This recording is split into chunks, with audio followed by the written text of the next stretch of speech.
السلام عليكم، ازيكم يا احلى متابعين؟ عاملين ايه؟ يا رب تكونوا بصحة وخير.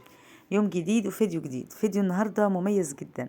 هنحضر مع بعض النهارده الهريسة الاسكندراني بأبسط واسهل طريقة، وان شاء الله هتعتمديها وهنعرف تكاتها وتفاصيلها، عشان لما تيجي تعمليها من اول مرة هتطلع معاكي ناجحة من اول مرة بجد، وهتعمليها ولا احسن من اجدع حلواني. طالعة متماسكة وطرية في نفس الوقت ومرملة. طعمها بجد حلو يا بنات، كل حاجة فيها حلوة. طبعا وانا بقطعها كده مقطعاها وهي سخنة. الهريسة او البسبوسة لازم تقطعيها لما تبرد تماما، ويا سلام لو سبتها تاني يوم هتكون احسن واحسن. فسامحوني وهي طالعة كده يعني متفرفطة عشان قطعتها وهي سخنة، من جمالها وحلاوتها وريحتها اللي طالعة جميلة جدا. تعالي بقطع منها حتة كده واوريها لكم. شاربة الشربات وطرية واخدة السوا في الأرضية كمان حلو، وكمان طرية جدا وحلوة. شايفة الجمال؟ مفيش بعد كده. هتعمليها وما فيهاش وجه مقارنة بينها وبين اللي بتشتريها من بره. أحسن من المحلات بمراحل.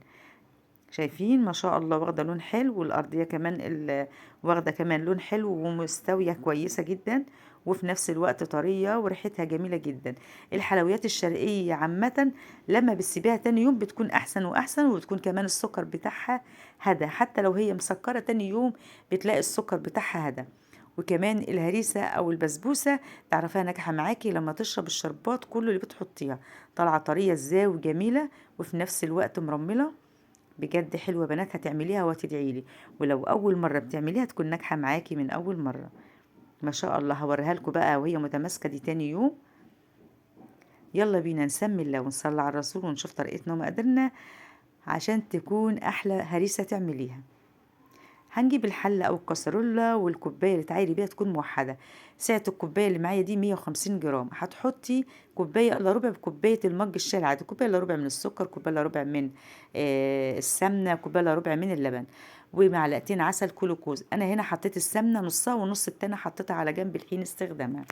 150 جرام من اللبن و150 جرام من السكر، والسمنة 140 جرام. حطينا نص السمنة ونص التانية حطيتها على جنب الحين استخدامها. تعال بقى نحط السوائل دي كلها على النار، وما نخليهاش تغلي، ما تخليهاش تغلي. يا دوبك تخش على الغليان كده، يا دوبك تتفكك بس. انا عايزه السكر كده يسيح وتسخن كده ونشيلها من على النار على طول. اوعي تسيبيها تغلي عشان اللبن اللي انت حطيتيه هيتقطع معاكي. فيا دوبك تسخن بس، اول ما تخش على الغليان كده اشيلها من على النار على طول. تمام. ان شاء الله هنكتب لك المقادير في صندوق الوصف بالجرام وبالكوبايه. اول ما تسخن كده تعالي بقى نجيب البوله بتاعتنا ونحط فيها نص كيلو من دقيق السميد، وحطيت معلقه ونص من الدقيق الابيض، وحطيت عليهم كمان 50 جرام من جوز الهند، ونص معلقه من البيكنج باودر، ورشه بسيطه من الملح، ونقلب الكلام ده كله على جنب. تمام.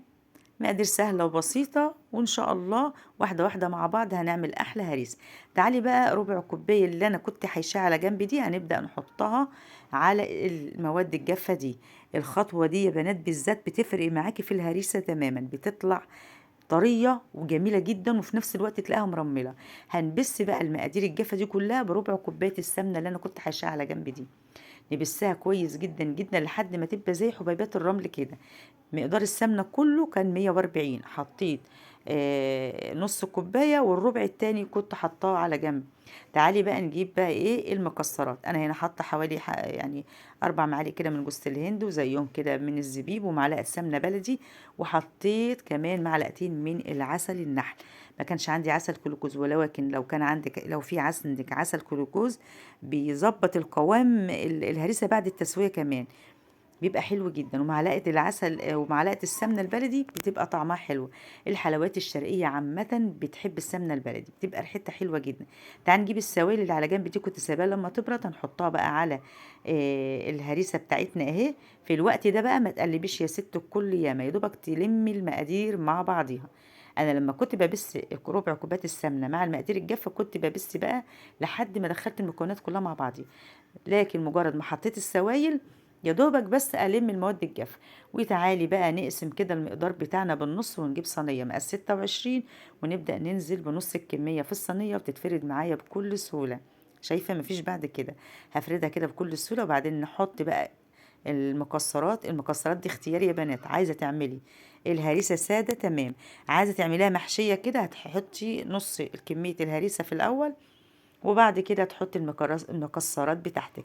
انا حطيت كده كام حبايه من عين الجمل كده، يعني قسمتها اتنين بالشكل ده كده، تبقى مجروشه ما تبقاش ناعمه. وانتي برضو ذوقك، عايزه تحطي جوز الهند وزبيب بس تمام. هنجيب بقى النص التاني من الهريسه ونبدا نوزعها بشكل متساوي كده، عشان خاطر لما اجي افردها بايدي كده ما تكونش في حته عاليه وحته تكون واطيه، يعني كلها تكون متساويه. بقدر الامكان كده هنبدا نسويها كده بايدينا بالشكل ده. هي معانا الهريسه طريه كده، وهي عجينه بصي بتتفرد معاكي بسهوله، ما بتكونش مكلكعه ولا حاجه. بالشكل ده كده هنبدا نسويها كويس قوي، سهله وبسيطه وما خدتش معاكي وقت، والمقادير ان شاء الله موجوده عندك في كل بيت. انا متاكده اول ما تسمعي الفيديو هتقومي تعمليها، عشان بجد اول ما، او يعني لو انت عملتيها اول مره تكون ناجحه معاكي، واعتمدي الطريقه دي هتدعيلي عليها.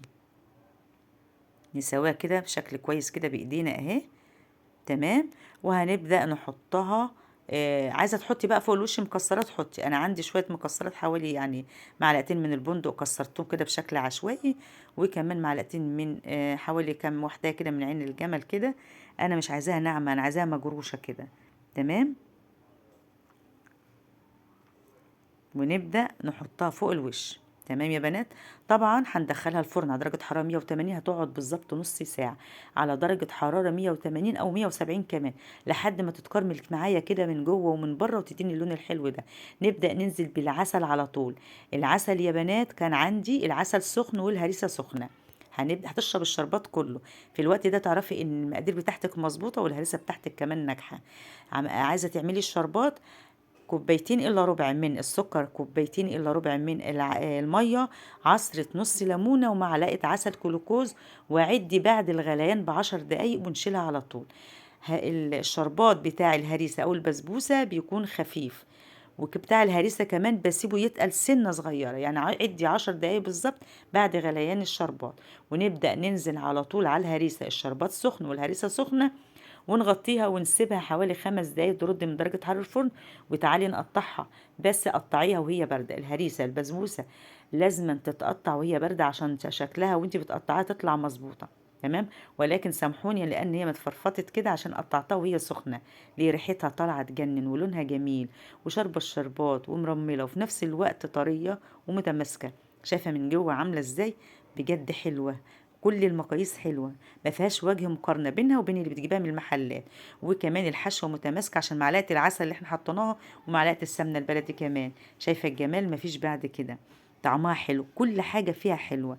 كل اللي دقها عندي شكر فيها وما كانش مصدق اللي انا عاملاه، كانوا مفكرين ان جايبينها من بره. تعال ناخد حتة من الحرف بقى، بالحرف بتبقى جميلة جدا. اعملوها يا بنات بالطريقة دي وانا واثقة انها تعجبكم. يا رب الفيديو البسيط ده يعجبكم، ما تنسوش لايك وشير وكومنت حلو منكم. ولو اول مرة بتشوفوا قناتي، الاشتراك وتفعلي كمان زر الجرس عشان ما ينزل اي فيديو جديد يجيلك اشعار بيه ان شاء الله. شايفين الجمال؟ بجد تحفة. يا رب الفيديو البسيط يعجبكم، اشوفكم على خير، سلام عليكم.